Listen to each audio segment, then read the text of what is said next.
Congressman, why don't we start with being back in district for a couple of weeks. This is kind of the first extended stay you've had since starting in January. What are you learning from the folks you represent? Well, you know, I think one of the things that's on everybody's mind, obviously, is healthcare and where that's going to go, and really how does that impact on tax reform down the road? And they are somewhat linked.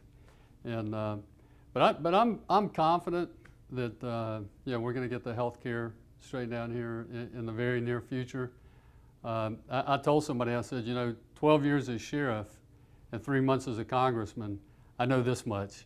It's a lot easier being sheriff and running that agency than it is to be the Speaker of the House and trying to run all these Republicans. Is there anything good that maybe happened for this edition of Congress and the new president's administration in not having that first health care push go through? Maybe understanding, okay, we should approach this a different way, gather consensus first? Well, I'll tell you, look, they did gather consensus first, even though, you know, the commitment was there.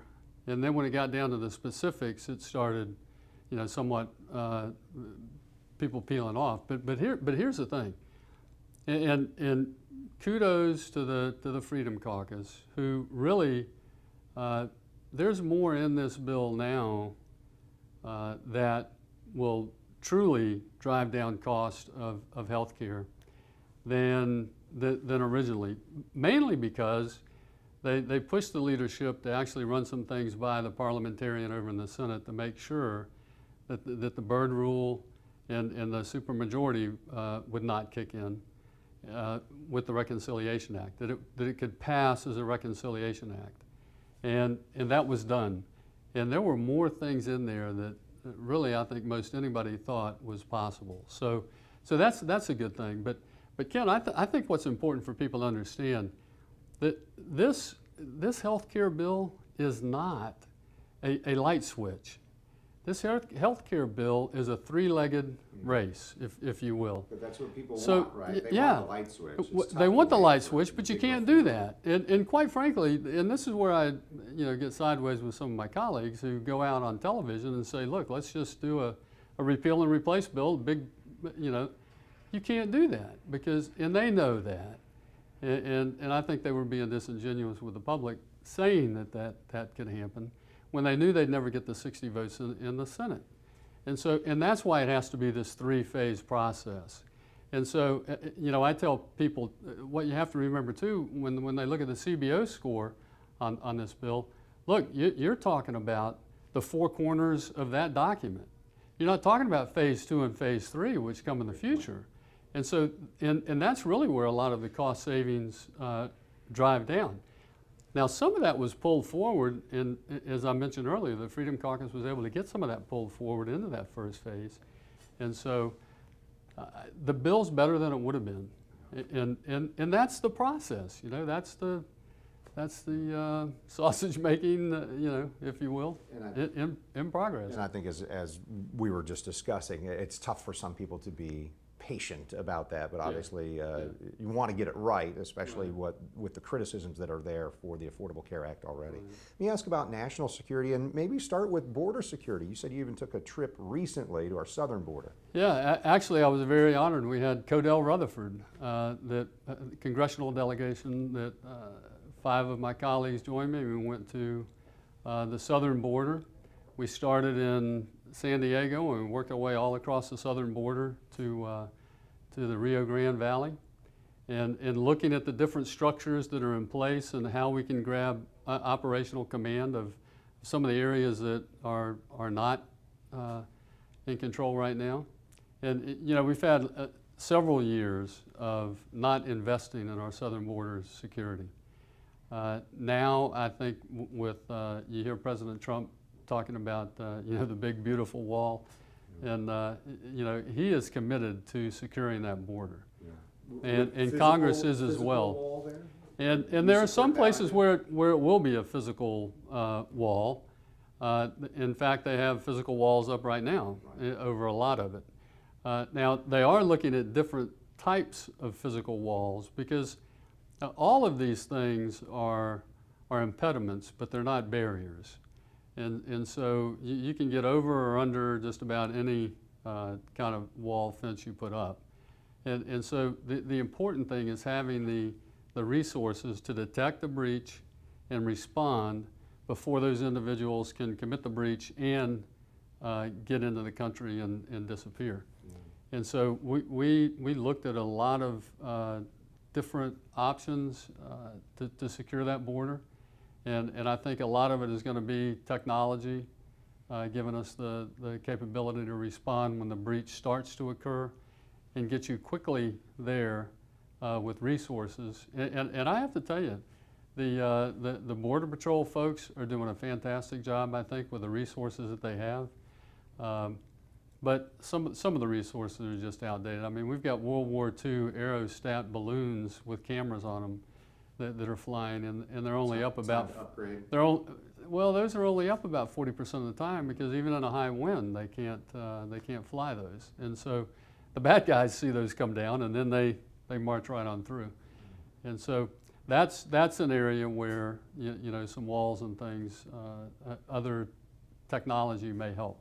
I do need to ask you about the international scene and national security, big topic of conversation recently because of what happened in Syria, our response in Syria, and now these threats that are happening with North Korea. What's the solution there? What do you see happening in the near term on behalf of the United States? Yeah, look, I think the President's response was absolutely correct in Syria. It was very limited in its scope, very specific in its direction. We went to great pains to make sure that we didn't heighten tension between the U.S. and Russia by giving them forewarning of what was about to happen. I think those were good moves. I think Assad now knows the United States is not going to tolerate the use of chemical weapons on their own people. We cannot allow that. Was that a different message the previous administration sent because we didn't respond like that in 2013? Yes, I think it was. And you know, negotiation only works when you can back it up with a knowledge that, you know, they mean business. And I think in the past, you know, you've heard it said before that, you know, our enemies didn't fear us and our allies didn't trust us. And I think that is starting to turn. I think you see that with the change in China and their willingness to get involved. I think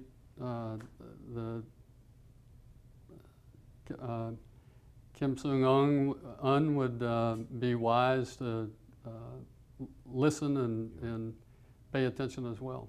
China seems to be, and this is kind of extended, I'll use some of this online or whatever, it seems China, how do I want to put that? Looks like China is more willing to intervene and work with us when it comes to North Korea, right? I do believe so. I do believe so. And there are some economic you know, pressures that they can put on them that I think would certainly help the situation. But until they know that we're willing to use the resources of our military, negotiations don't mean anything. Yeah. Last thing for you, and again, part of what I would probably want to put online, but where do we stand with JAXPORT, the dredging project that has been talked about? Some of the funding has been approved. Are we going to get going on that? I certainly hope so. I think phase one is certainly going to get started. I've written some letters trying to get the rest of the federal funding side of it. Talked to the Appropriations Committee about that. I've talked at length with the Army Corps of Engineers, and so I'm very, very thankful about that, because I'm telling you, I think the port at Jacksonville is uniquely situated and prepared to be the logistics hub for the entire eastern seaboard. And I don't think that's overstating the possibilities. We have near rail capability at our port now. The city has done a wonderful job in securing the land through zoning for all the distribution warehouses that would be needed out there on the north side. All of that's prepared. The roadways are ready. The rail is ready. We now have Cecil Field as a civil air asset, and we have the interstates, of course, you know, I-10, 95, 75, which is not far from here. Sure. So I think we have all of the assets ready to really make Jacksport take off. It's interesting. We're set there if you want two shot or whatever. So some of what we're talking about here, whether it's Jacksport or some of the national security stuff, seems like those aren't partisan issues. I hear some Democrats talking about how big that would be for Jacksport. Obviously, a lot of Democrats came out in support of the president's response in Syria, and it doesn't matter what color you wear on your political stripe, or we're all concerned about a potential nuclear threat in North Korea. Correct. And you know, that's one of the benefits that I have, I think, of being on Homeland Security and Veteran Affairs.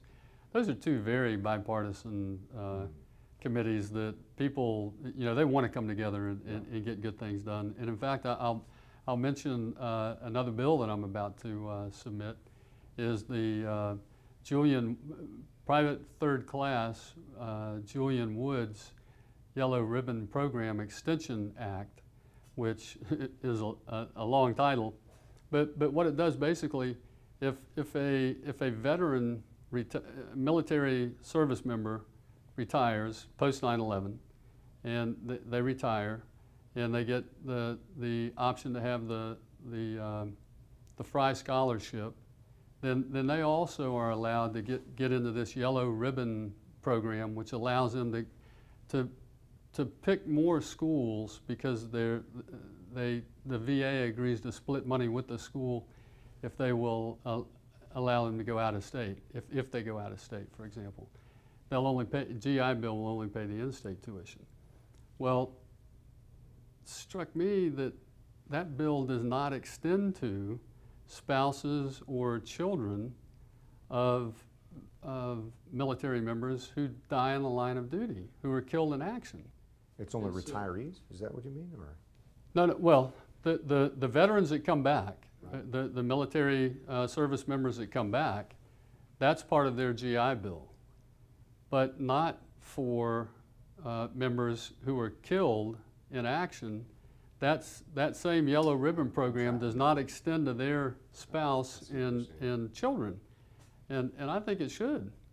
I mean, these guys have paid the full sacrifice, and so, in fact, I was just with, and Julian was killed in battle in Fallujah in 2004, and I had a very nice meeting with his mother Carolyn this morning, and she's agreed to let us use Julian's name in this situation to honor him and the others who have sacrificed. He's from Northeast Florida? He was from Northeast Florida.